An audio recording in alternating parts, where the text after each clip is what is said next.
Alright, welcome back everyone. We're going to continue on our conversation of different stresses based on loading. This time moving on to flexure, or a bending stress. So as a review, what we've talked about so far is an axial stress in tension primarily, or compression, works the same as far as the stress. And then we said that we would have a stress of the force over the area. Now this symbol here is called sigma, and that means it's an axial stress along this length, right? Secondly, we looked at shear stress, and we said that's like if we're just cutting our member or have our forces separated by a slight difference, but the stress is parallel to the surface. So we called that shear stress, and it is equal to the shear force divided by the cross-sectional area. And this was a tau, right? So sigmas and taus. Last time we said that there was another type of stress caused by a twisting, a torque, or a torsion. And that also is a shearing stress. So we have the same tau. The equation for that was Tc over J. So like I said, this time we're going to look at what happens if something's being bent, right? There, so I drew a quick little picture of a distributed load. So this would be a load across the entire top of this beam. And you can imagine what happens once that load is applied. The whole beam wants to make a big smiley face, right? Well, in order to make this smiley face, we can say what's happening on the top of the beam versus the bottom of the beam. And if I think about the change in shape, this top has to be getting smaller and the bottom has to be getting longer in order to make this shape, right? So what that means is the top is under compression, it's being pushed together, and the bottom is under tension. So anytime I have this loading that causes a smiley face, the top will be in compression and the bottom is in tension, and that's what I'm writing over here.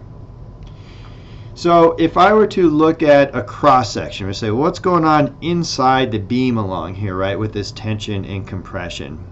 So let me draw a picture of what's going on. So let's say that's the cut of the beam, right, right here. And if I did that, we just said that the top surface is in compression. That means it's pushing against itself. And the bottom is in tension, meaning it's being pulled.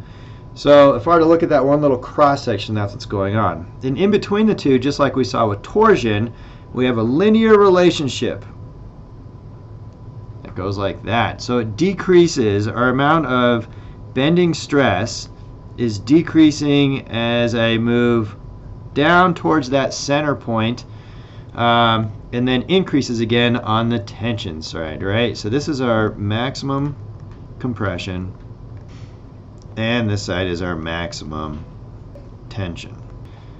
And right in between, there's this crossover point, like right there, right?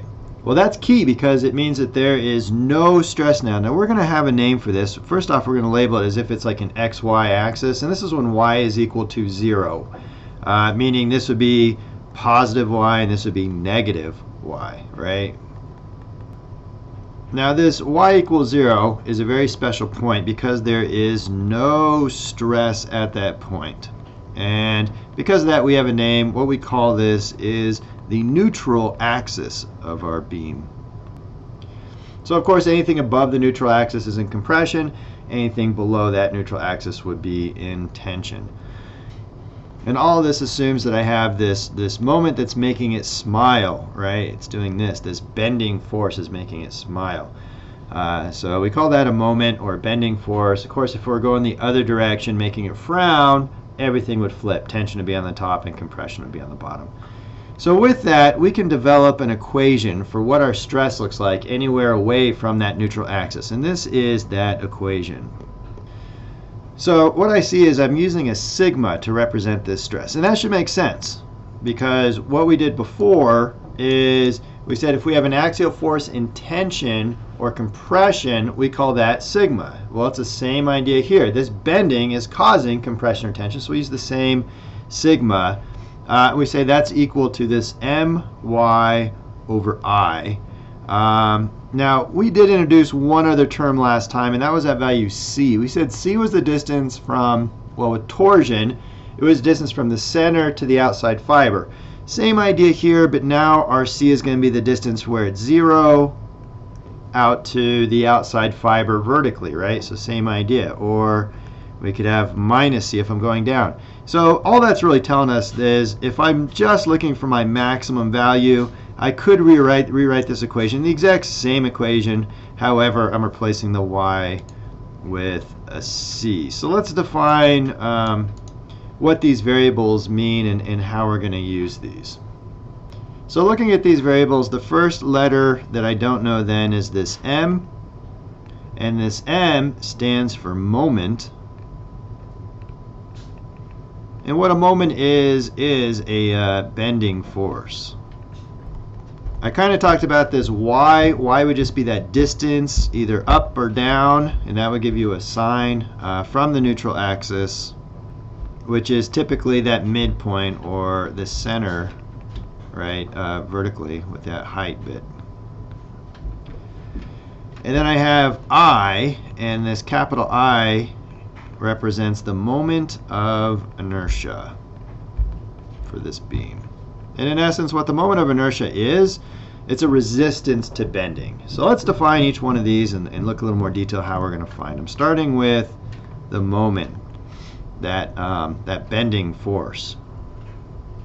So you can actually develop moment diagrams for what the moment looks from one end of the beam and shear diagrams, but that requires some statics and stuff, and things we're not really too concerned with here. From a construction management standpoint, you really don't need to know all the math behind it because you can look most of this stuff up in a table. So if I were to try and find these diagrams, my first place I usually go is like a steel manual, but there's other places. In fact, you could even just Google it.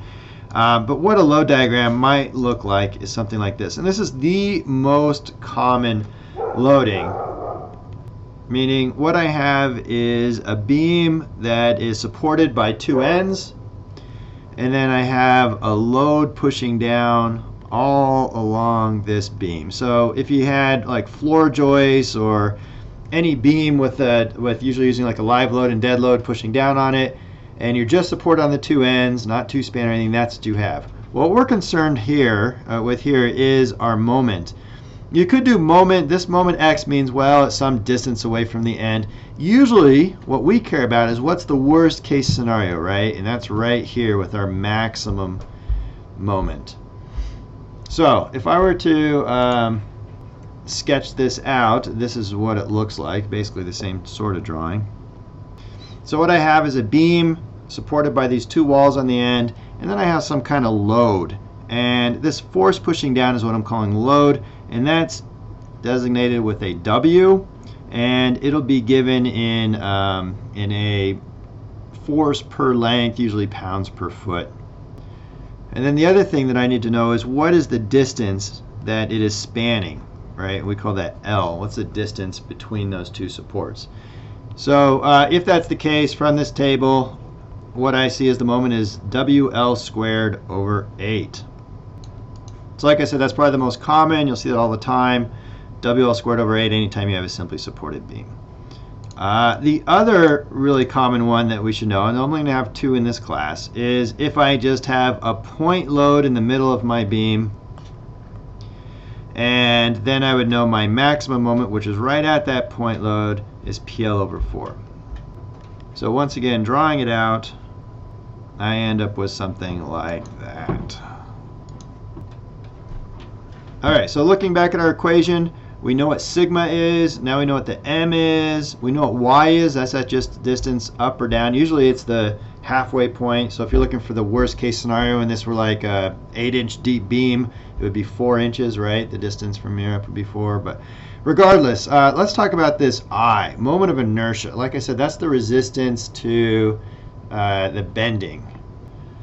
The most common shape, and the only one we really have to be concerned with for calculating I, would be a rectangle.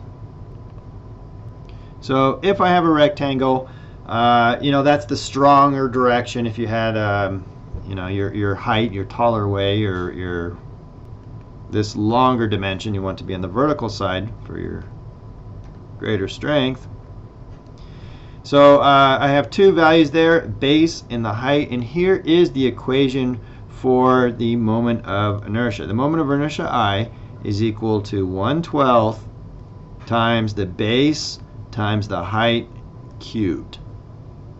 So if I had a 2x4, and I'm just going to say that it's an actual 2x4, not like 1.5 by 3.5. But let's say we had a 2x4. Then the moment of inertia would be equal to 1/12. The base would be 2. The height would be 4. And I cube that. Now those are all in inches, so I have inches cubed times inches gives me inches to the 4th. But if I multiply it out, I end up with 10.67 inches to the 4th power. So let's move ahead and do an actual example and see how this whole thing works. All right, so here's our example. We have, the question is, what is the maximum bending stress on a 2x10? We're saying, once again, those are actual dimensions. Make it a little easier. 2x10 floor joist that spans 10 feet, and we're supporting a load of 60 pounds per linear foot. So I went ahead and drew it. So I see my floor joist, and I put my load of 60 pounds per foot up on that floor joist. I'm spanning 10 feet, and then I have my cross section of it, 2-inch by 10-inch, right? So I'm going to start here by finding, and since I'm looking for the worst case scenario, I'm looking for the highest moment. That's going to be right at that midpoint, but I have an equation for the moment because we just said if it's a distributed load throughout, then my moment would be that WL squared over 8. So if I put in my values, and what I have for W is that 60 pounds per foot. The length is 10 feet, and I'm squaring that, and I'm dividing by 8. So put that into my calculator, and I ended up with 750. My units would be pound feet. However, with these stresses, we're always looking at KSI or PSI, the I meaning inches. We're always working in inches. So in order to have our whole equation work out, what we really want is we want all of our units to be in inches, so I'm going to have to convert that feet into inches by multiplying by 12. And I know that works out because my feet in the numerator cancel out with that feet in denominator, and I end up with pound inches, and my value is 9,000 pound inches. So the second thing I'm really interested in over here is the moment of inertia, I, right? Because we said that the moment of inertia, I, we had an equation for that for a rectangular cross-section. We said is 1/12 BH cubed, where base is that smaller dimension and the height is that taller one, at least if we put it in our normal strong direction. So putting that in my calculator, I ended up with 167, and once again, if I look at the units, I have inches cubed times inches gives me inches to the 4th, right? So the final step is just to put it into my new bending stress equation. And we said our bending stress is equal to MC over I, where my moment I just found to be 9,000 pound inches. My C value, remember what C is. It's the distance from the neutral axis, which is right at the center of this whole thing, up to the extreme fiber, the outside, or it's our maximum Y. That's another way you could think of it. Well, of course, that's going to be 5 inches. Now, it doesn't ask the maximum tensile or compressive stress. It's actually the exact same, right? Because it's 5 in either direction. But so then I have 5 inches for my C value. In my I found to be 167 inches to the 4th. So in the numerator, I have inches squared, denominator inches to the 4th, so I end up in the denominator inches squared. Plug that all in, and I ended up with 269.5 pounds per square inch. So then the final step would be to look in a wood table, make sure whatever wood you're using, a Doug fir or whatever it is, make sure it's actually strong enough so you don't overload or overstress your beam and cause a failure. So I hope that made some sense, and as usual, let me know if you have any questions or comments, and I'll talk to y'all later. Thanks.